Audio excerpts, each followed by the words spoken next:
I'm Yolanda, and my life in Brooklyn was a steady rhythm of love and struggle, built brick by brick with Marcus, the man who's been my rock for 8 years. But one reckless night, under the haze of neon lights and too many drinks, I made a choice that shattered everything I held dear. Now, as I sit in the suffocating silence of our tiny apartment, guilt claws at my heart, and every creak of the floor feels like a countdown to losing him forever. How did I let a single moment unravel our entire world? And what devastating truth awaits when I face him?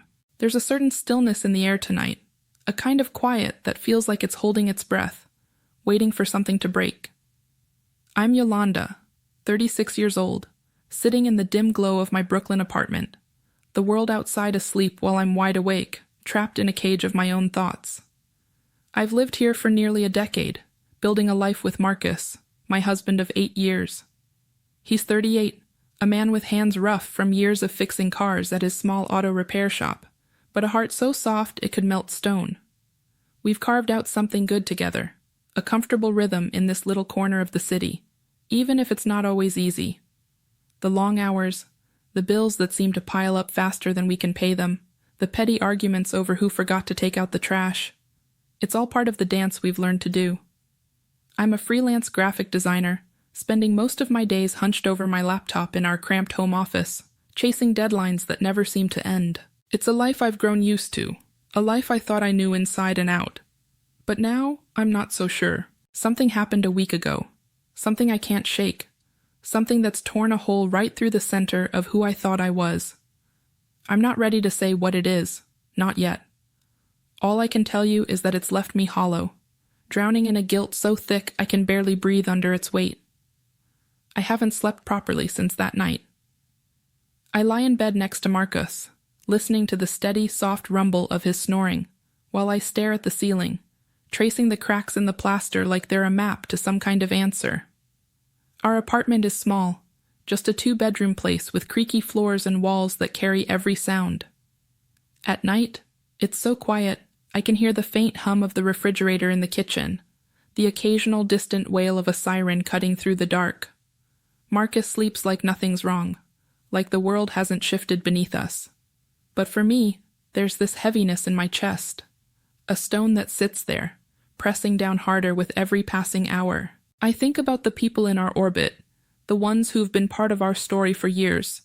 There's Jack and Travis, Marcus's buddies from way back, guys I've known almost as long as I've known him.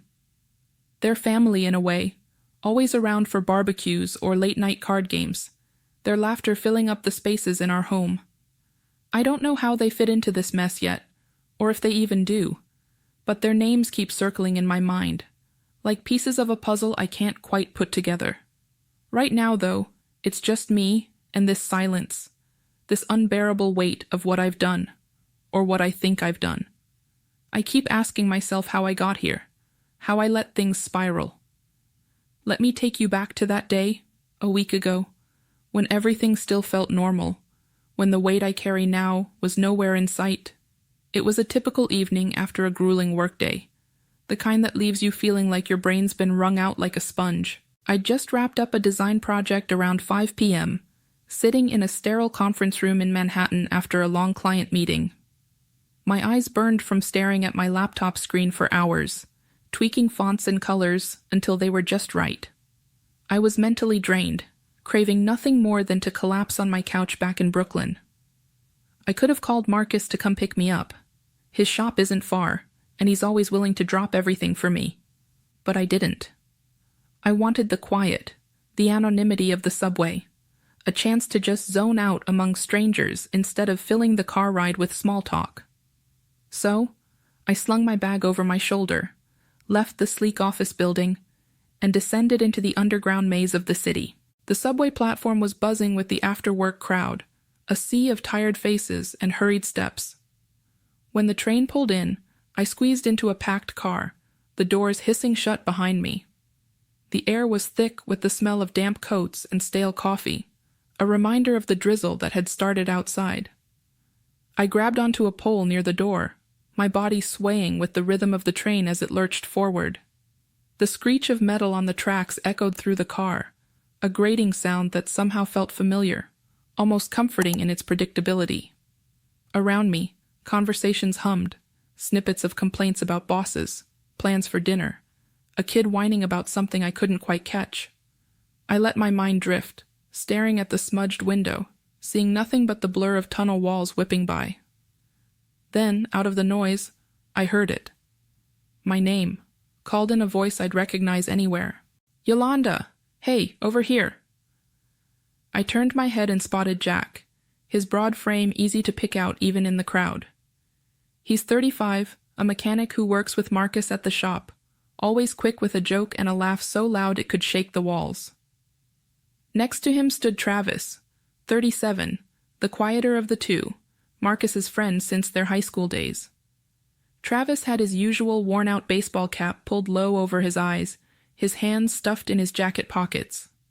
They were both grinning, their faces a welcome sight after the day I'd had.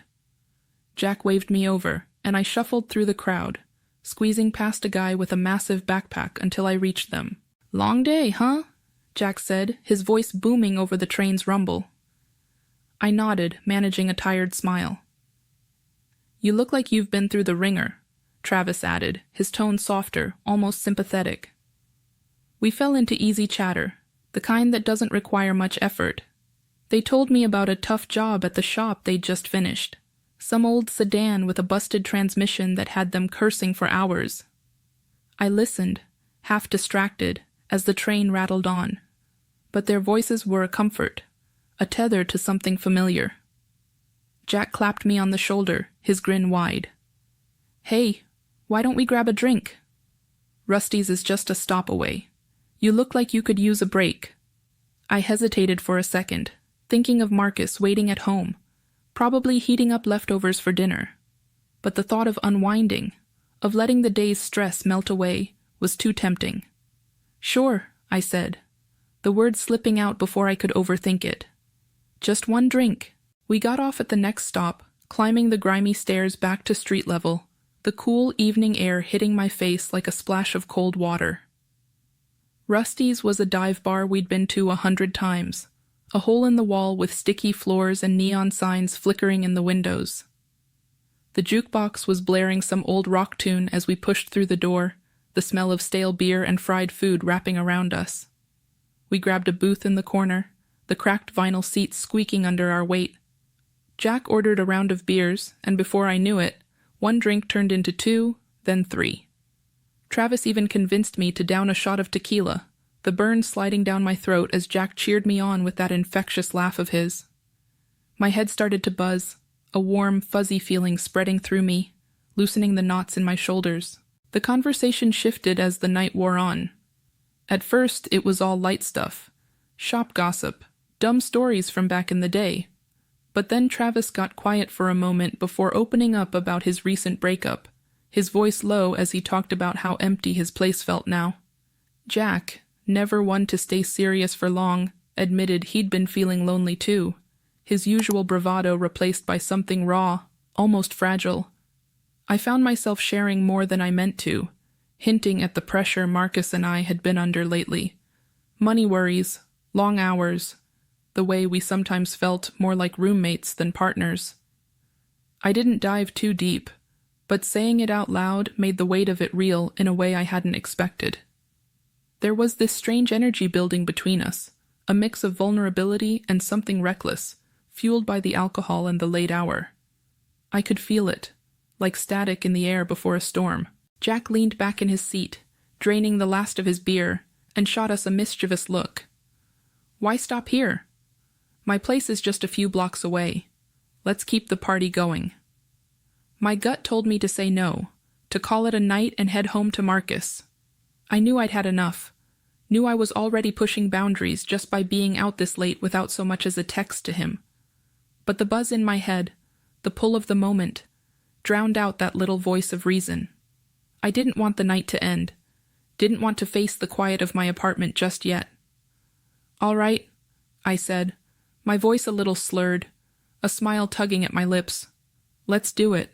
The walk to Jack's place felt surreal, the cool night air biting at my cheeks as our laughter bounced off the empty streets.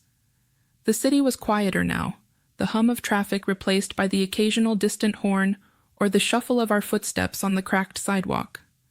My phone buzzed in my pocket, and I glanced at it long enough to see Marcus's name on the screen before shoving it back, ignoring the call. A pang of guilt twisted in my chest, but I pushed it down, focusing on Travis's quiet chuckle as he recounted some old prank they'd pulled on Marcus years ago. We were a little unsteady, bumping into each other as we walked, the alcohol making everything feel lighter, less real. Jack's apartment was small and cluttered, the kind of place that screamed bachelor life. Empty pizza boxes on the counter, a mismatched collection of furniture, and a faint smell of motor oil lingering in the air. We piled onto his worn. As I stumbled out of Jack's apartment into the gray haze of the early morning, the world felt like it was tilting under my feet. The air was cold, biting at my skin, but it couldn't cut through the fog in my mind. I'm still reeling from what happened in there. A moment that crossed lines I never thought I'd cross. I can't even say it out loud yet, but the weight of it sits like a boulder in my gut, churning and twisting until I feel like I might be sick. My hands tremble as I pull my coat tighter around me, the fabric rough against my clammy skin. It's barely past 3 a.m., and the streets of Brooklyn are eerily quiet, save for the occasional rumble of a passing car or the distant bark of a dog. The dim streetlights cast long, lonely shadows, and every step I take feels like I'm dragging chains behind me. I don't even remember deciding to head home. My body just moves on autopilot, carrying me toward the subway station a few blocks away. My stomach knots tighter with every breath, a sickening mix of guilt and dread that I can't shake. What have I done? How did I let things spiral so far out of control? I keep seeing Marcus's face in my mind, his kind, trusting eyes, the way he smiles at me even after a long, grueling day at the shop. And now, I've shattered everything we've built. My chest aches, a deep hollow pain that makes it hard to breathe. I fumble with my Metro card at the turnstile, my shaky fingers nearly dropping it, and descend into the underground, the stale air of the subway wrapping around me like a suffocating blanket. The platform is almost empty at this hour, just a couple of weary souls waiting for the next train. I stand there, staring at the tracks, my mind a storm of jagged thoughts. When the train finally screeches to a stop, I step inside, the fluorescent lights harsh against my tired eyes. I slump into a seat by the window, catching my reflection in the smudged glass. I look like a ghost, pale, hollowed out, my eyes red-rimmed and haunted. I barely recognize myself. What am I going to say to Marcus? I rehearse the words in my head over and over, each version sounding worse than the last. I could lie, pretend I was just out late with friends, caught up in harmless fun. I could act like nothing happened, bury this secret so deep it never sees the light of day. But even as I think it, I know I can't. The truth is a poison in my veins, and if I don't let it out, it'll destroy me from the inside. I have to tell him, no matter how much it hurts, no matter how much it costs me. The train rattles along, the sound of metal on metal, a grating echo in the near-empty car. My hands are still trembling, clenched into fists in my lap, and I can feel my pulse hammering in my throat. Every stop feels like a countdown, bringing me closer to the moment I've been dreading since I left Jack's place. When my stop finally comes, I force myself to stand, my legs wobbly as I step onto the platform. The cold air hits me again as I climb the stairs back to street level, the city still cloaked in that pre-dawn grayness.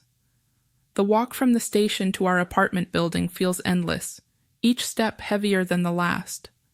My boots hit the pavement with a dull, rhythmic thud, the sound echoing in my ears like a drumbeat of doom. The streets are deserted, the windows of the buildings around me dark and unseeing, as if the whole world is asleep while I'm trapped in this waking nightmare.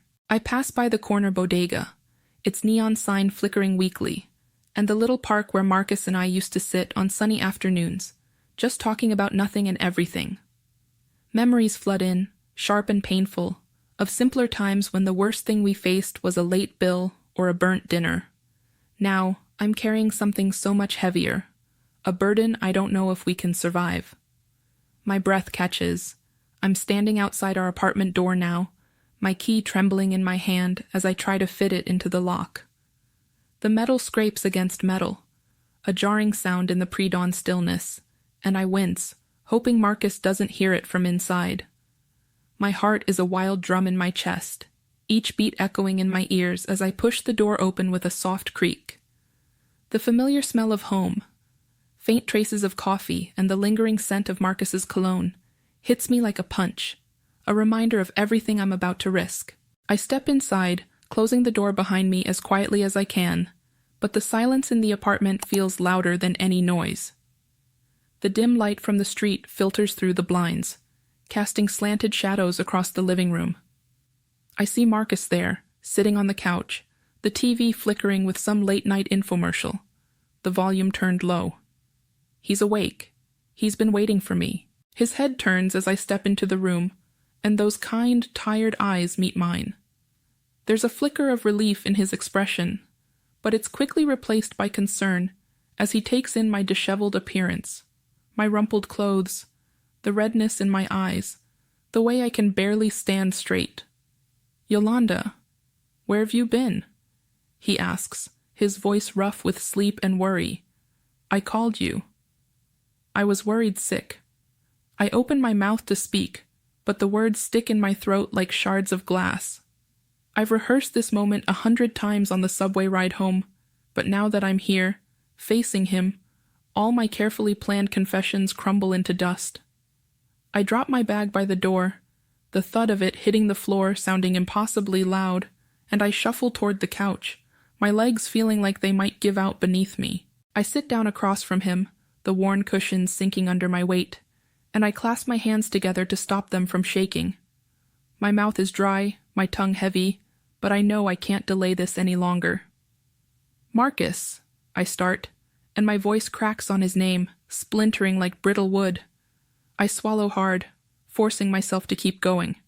"I need to tell you something bad, and I don't know if you'll ever look at me the same way after I say it." His brow furrows, confusion flickering across his face, but he doesn't interrupt. He just watches me, waiting, his hands resting loosely on his knees. I take a shuddering breath, the air burning in my lungs, and I let it all spill out, raw and unfiltered, like tearing off a bandage from a wound that's still bleeding. "I was with Jack and Travis tonight," I say, my voice barely above a whisper at first, but it grows steadier as the words tumble out.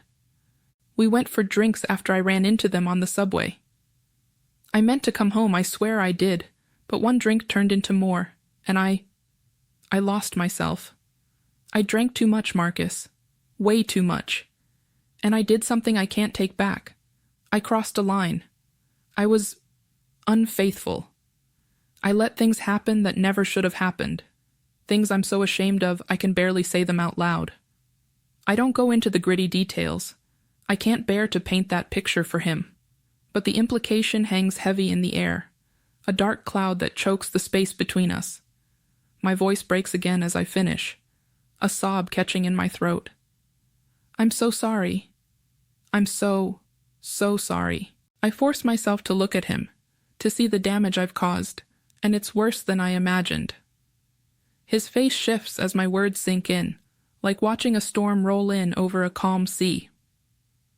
First, there's confusion. His eyes narrowing slightly as if he's trying to make sense of what I've just said. Then shock, his mouth parting just a fraction, his breath catching. And finally, pain. Raw, unmasked pain that carves deep lines into his features. His hands resting on his lap. It's been a week since that night. A week since I sat across from Marcus on our worn-out couch and shattered our world with the truth. I'm back in the present now, sitting at the kitchen table in our Brooklyn apartment, the same spot where I first let my thoughts spill out to you. The air feels different now, heavier somehow, like it's carrying the weight of everything that's happened. I can still see Marcus's face from that early morning confession, the way his eyes darkened with hurt, the way his hands clenched into fists, as if he could hold back the pain. We've been trying to move forward, to piece together what's left of us, but it's like walking on a tightrope. One wrong step and we could fall into an abyss I'm not sure we'd climb out of. The days since then have been a blur of raw, aching conversations. We've sat for hours, sometimes late into the night, talking about trust, about boundaries, about what our marriage even means after something like this. Marcus's voice has been steady, quieter than I expected, but every word cuts deep because I know he's holding back a storm of emotions, just to keep us from breaking completely. I've told him everything I could bear to share, leaving out the most intimate details of that night at Jack's place, but he knows enough. He knows I let myself fall into a moment of weakness, a moment where I forgot who I was and who I owed my loyalty to. We've agreed to try couples counseling, a step toward rebuilding, though I can't help but wonder if some cracks are too deep to mend. I've cut all contact with Jack and Travis, deleting their numbers, avoiding any place I might run into them. It's a small act, but it's something. A way to show Marcus I'm serious about making this right. There are these little moments now, fragile and bittersweet, that keep us tethered. Yesterday morning, I woke up to the smell of fresh coffee, and there was Marcus in the kitchen, his back to me as he poured a mug for each of us. It's something he's done 100 times before, but this time, it felt like a quiet gesture of grace, a sign that he's still here, still willing to try. When he turned around, our eyes met, and I saw it. That mix of love and lingering hurt, a shadow that hasn't left his gaze since that night. It's there in the way he looks at me, like he's searching for the person I used to be, wondering if she's still in here somewhere. Our dinners are quiet now, the clink of forks against plates louder than any words we manage to say. We sit across from each other, struggling to fill the silence, grasping at small talk about his day at the shop or a project I'm working on.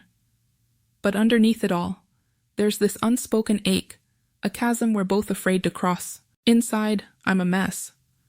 Marcus might have offered me forgiveness, or at least the start of it, but I can't extend that same mercy to myself. The guilt is a constant companion, a gnawing thing that claws at me in the quiet hours. I haven't slept through the night since it happened. I lie there in the dark, next to Marcus, listening to his even breathing while my mind replays every second of that night at Jack's apartment. I see the dim light, the clutter, the way the air felt charged with something reckless. I relive the choices I made, the boundaries I crossed in a haze of alcohol and fleeting temptation, and I hate myself for it. I hate how I let a moment of weakness unravel everything I held dear. It's like I've stained something pure, something sacred, and no amount of apologies can wash it away. I catch my reflection in the bathroom mirror sometimes, and I don't recognize the woman staring back at me. My eyes are tired, hollow, carrying a shame that feels etched into my skin. Who am I now? I don't know anymore. I've started journaling to try and make sense of this storm inside me. I sit at this very table, late at night when the apartment is still, and I pour my thoughts onto the page. Don't forget to subscribe, like, and comment if you enjoyed this story. This will help us create more engaging stories for you.